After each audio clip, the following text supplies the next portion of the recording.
I'm Shainiel. I'm the CEO of Halfbrick Studios. Halfbrick, probably Brisbane's biggest game studio, and we're, I guess, famous for games such as Fruit Ninja and Jetpack Joyride. I guess I got my start in the industry by starting my own company rather than working for someone else. The first video game I can ever remember playing was River Raid on the Atari 2600. That must have been like 5 or 4 at that time, and I never had an Atari. I had to, go up the street and play it at one of my mates' places. I never really had a console or a PC until I was about 13 or 14. So, a big part of my childhood was visiting my friends or my cousins and playing games at their place. I guess the game that really motivated me to get into games development was Super Mario World. I'd played plenty of games before that on the, Atari 2600 and, the Nintendo Entertainment System, but Super Mario World was just one of those games that was so complete and so perfect and such a fun experience. I think these days you don't need a huge, complex, immersive game. Like, I really like games that are fun and are simple as well. Just have a really strong gameplay mechanic that you can play over and over again. And I think that shows in a lot of the games that we make. Sources of inspiration for our games can literally come from anywhere. Film, definitely.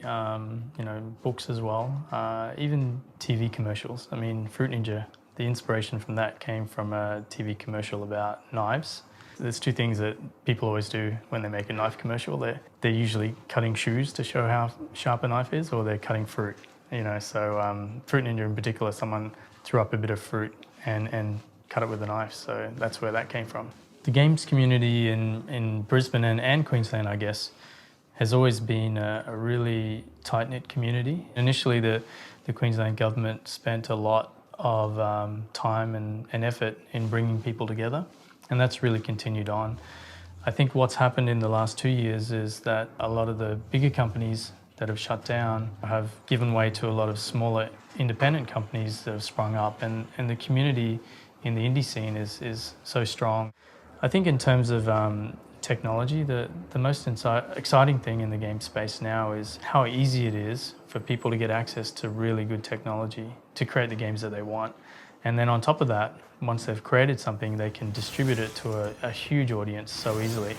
And when Halfbrick started, we didn't have that. We had to go through gatekeepers to get our games out there. But now, we can make an awesome game and get it out to anyone that we want to get it out to.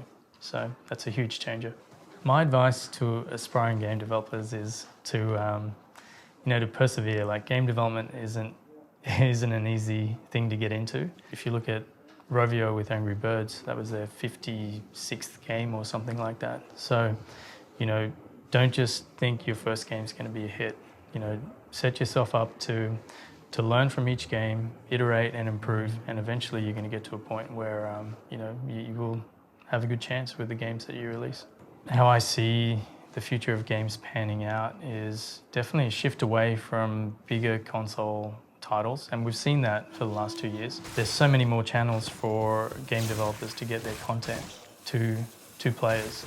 Phones and tablets and all of those other devices are just exploding. So huge opportunities, and there's a big shift away from the console developers to the mobile developers.